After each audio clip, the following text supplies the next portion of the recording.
தண்ணீரையும் அவனது வாய் பசியில் இரைச்சல் செய்தபடியே குடித்தான். ஆனால் அவன் வாயிலிருந்து விழுந்த அந்த தண்ணீர் சில பாக்கியமிக்க துளிகள் சிவலிங்கத்தின் மீது விழுந்தன. அதுவே ஒரு தன்னிச்சையான அபிஷேகமாக மாறியது.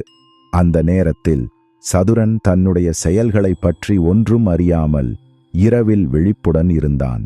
அந்த இடத்தில் தங்கிய தேவதைகள் சிவனை வணங்க வந்தபோது அந்த வேடரின் செயலைக் கண்டனர். அவர்களது பிரார்த்தனையின் மூலம் பரமசிவன் சதுரனுக்கு நேரில் தோன்றினார்.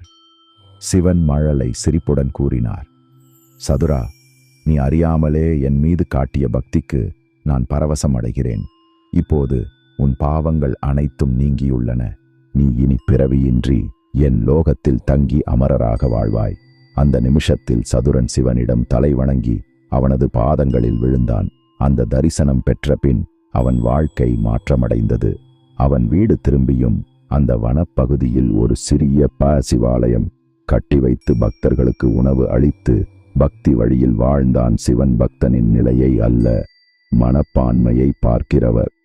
அறியாமையாலும் புனித செயல் நிகழலாம். உண்மையான மனதுடன் செய்யப்படும் எந்த செயலும் சிவனுக்கு அர்ப்பணமே. மனதில் தூய்மை இருந்தால் பாவங்களை பரமசிவன் மன்னித்து அருள் அளிக்கிறார். மாத சிவராத்திரியில் சிவனை வழிபடுவதால் கிடைக்கும் பலன்கள் மன அமைதி மற்றும் ஆனந்தம். மந்திர ஜபம் மற்றும் தியானம் மூலம் மனம் அமைதியாகி ஆனந்தம் பெருகும். பாவங்கள் நீக்கம்.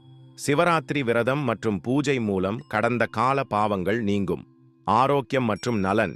உபவாசம் மற்றும் சத்துவ உணவுகள் உடல் ஆரோக்கியத்தை மேம்படுத்தும்.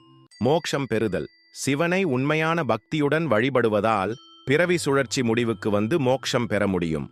மாத சிவராத்திரி என்பது சிவனை உண்மையான பக்தியுடன் வழிபட்டு ஆன்மீக உயர்வை அடைய ஒரு சிறந்த வாய்ப்பு.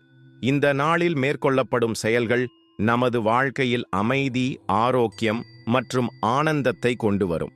சிவன் அருளால் உங்கள் வாழ்க்கை நலமுடன் ஆன்மீக வளர்ச்சியுடன் நிரம்பட்டதாக அமையட்டும்.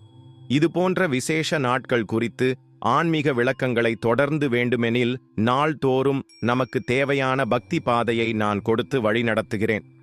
இந்த கருத்து உங்களுக்கு பயனுள்ளதாக இருக்கும் நாங்கள் நம்புகிறோம். சேனலை லைக் பண்ணுங்க, கமெண்ட் பண்ணுங்க, ஷேர் பண்ணுங்க, சப்ஸ்கிரைப் பண்ணுங்க. உங்களுக்கு ஏதாவது ஒரு கேள்வி இருந்தால் எங்களுக்கு கமெண்ட் மூலம் தெரிவிக்கலாம். நாங்கள் மிக விரைவில் உங்களுக்கு பதில் அளிப்போம். அடுத்த ஆன்மீக பதிவில் உங்களை சந்திக்கிறேன். நன்றி, வணக்கம்.